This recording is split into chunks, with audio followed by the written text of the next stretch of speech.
Welcome everyone. So myself, Ms. Shubhra Bhende. I'm assistant professor from Government College of Arts, Science and Commerce. So today we are going to study this program, Bachelor of Science, second year. Subject is botany, fourth semester. One of the core paper having the code BOC 104 and course title is Plant Physiology. Title of the unit, Plant Water Relations. In this unit, we will be studying the topic guttation. Outline, process of guttation, diagrammatic illustrations of guttation, benefits and harmful effects of guttation on crop. Learning outcomes. So at the end of this particular module, a learner will be able to explain all these things. For example, the process of guttation, emphasize on the organic and inorganic components of guttation fluids, justify the guttation process through demonstration experiment, describe the structure of hydrathodes. So now we will start with this topic, that is guttation. It is a natural process which is occurring in most of the vascular and non-vascular plants. First, we will see the definition. It is a process of exudation and trickling of water drops. These are very crystal clear water drops, as we can see in this particular image how the water droplets look like. Here, this is the image of the grass which is taken by myself. They look very clear. Then we will move on to the occurrence. As I just mentioned before, it occurs in almost all plants, including angiosperms, gymnosperms, pteridophytes, algae and fungi. I have listed down one of the important crop plants over here: rice, wheat, maize, sorghum, strawberry, colocasia, etc. These are the crop plants wherein you found the guttation very frequently. Some of the submerged plants which are showing the guttation process, which is water hyacinth and river water crownfoot. It is also seen in perennial and rainforest trees, but in trees it is not regularly because the trees are at much larger heights. So that guttation process is less frequently occurring. Why is it so? That we will be seeing later. Now this guttation process, it occurs through a special structure which is known as hydathode. This particular image is showing the structure of hydathode. This is the hydathode. This is the overall structure wherein all the details are not shown, but it is a section of the leaf wherein the hydathode, you can see the hydathode structure is over here. It will be explained in detail on the next slide, but this is the overview. Now the guttation process, it occurs in the early morning or late hours of the day. Takes place through hydathodes, very important structure which is found in the leaves. Sometimes this guttation process can cause injury to the plant. Now how it is causing injury to the plant, that we will be seeing on the next slide. And this guttation process, as you all have seen on the last slide in the image, there are many droplets which you found on a single leaf. So if you just collect the water drops, it may range from few milliliters to many liters. And the exudation also depends upon the temperature, then climatic condition, soil quality and health of the plant. Now the path of guttation, that is hydathodes. They are also known by two names, that is water stomata and water pores. These are the two common names of hydathode. Hydathode is a scientific name given to that particular structure. But here is the structure, if you take a cross section of the leaf which is passing through the hydathode, you will see it like this. It is located at the tips of the leaves, that is at the margins, present on both the surfaces, abaxial and adaxial surface of the leaf. And it occurs in several groups. Now structurally, it consists of different tissues. The first thing which it consists of is the water pore, which is present just below the stomatal cavity. This is the stomatal cavity or the stomatal pore wherein the stomata is present. And the water pore is present just below the stomatal cavity. We cannot differentiate structurally the stomatal pore and the water pore. So it is not named over here. Below the water pore is the epitheme.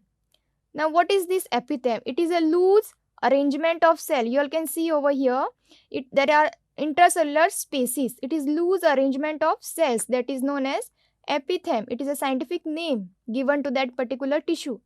Now this epitheme is in close association with the vascular system of xylem tissue.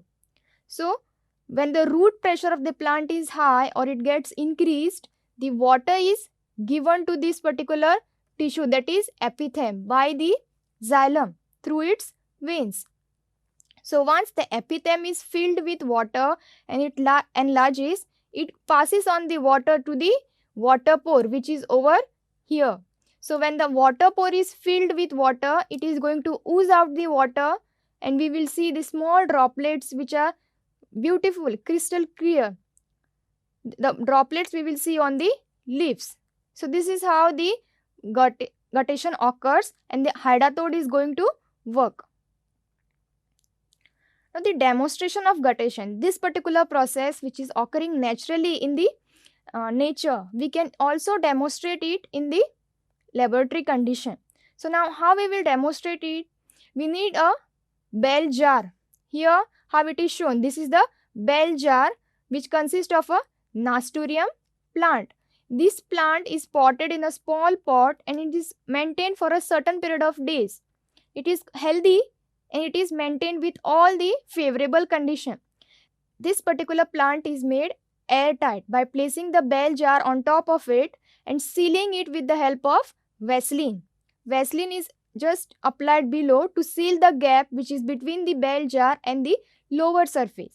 Whatever air which was present into the bell jar, it is sucked out through this particular pipe with the help of aspirator. So it forms a vacuum like thing inside the bell jar, and after this is done, after few minutes we will see the leaves which consist of small droplets on the edges, which is the gutated water or the guttation process. So this is how we can demonstrate the guttation process. Chemical composition of the gutated water. Here you can see a very big droplet of gutated water. Though it looks clear, but it consists of many different elements. For example, the organic and inorganic. Organic includes the growth hormones, enzymes, mineral elements, can be macro and micronutrients. So also the amino acids, proteins and different elements which are very important for the plant growth. And the inorganic ones include the toxins, antibodies, oxidizing agents, and so also sometimes you found fungi, bacteria growing in this particular gutated water. So it is beneficial as well as having harmful effect. Now how it is beneficial and having harmful effect, we will be looking into it in the next slide. First we will see the benefits of the guttation. The first benefit is it enhances the soil fertility and plant nutrition.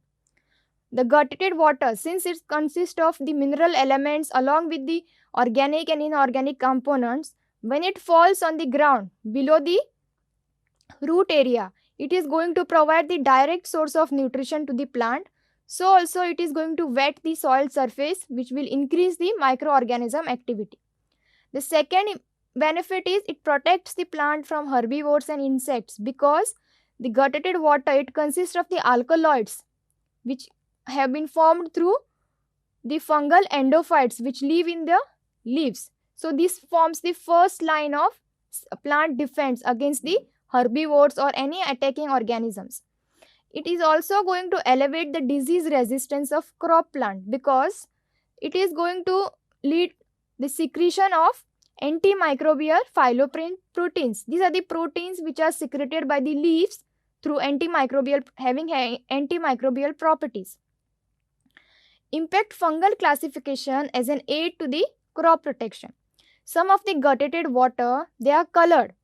So specific color is going to indicate that it is going to have that particular fungi. For example, Penicillium schizogenum. When it is present in the gutted water, it will show yellow color. Harmful effects of guttation. It is going to exert deleterious effects on crop plants because sometimes the gutted water consists of the salts, pesticides. So these residues, when they remain on the leaf margin, it is going to affect the leaves. Cause non-pathogenic abnormalities. This is because of the deposition of the salts on the leaf margin, which leads to the necrotic and chlorotic spots, which affects the growth of the leaf. Cause no pathogenic abnormalities. Pathogenic abnormalities because the gutted water, it is a rich medium for fungi, bacteria or any microorganisms to grow. It also impacts the human health because if gutted water is collected from any medicinal plant, so that plant may have antimicrobial or or sometimes medicinal properties. So those properties or those medicinal compounds will be present in the gutted water. So if it is collected and drank, then the person may have specific disease resistance against that particular disease. So it may be used for human health as well. So also it may be given to the malnourished babies because it is a rich medium consisting of nutrients. These are these references which you all can go through for further information.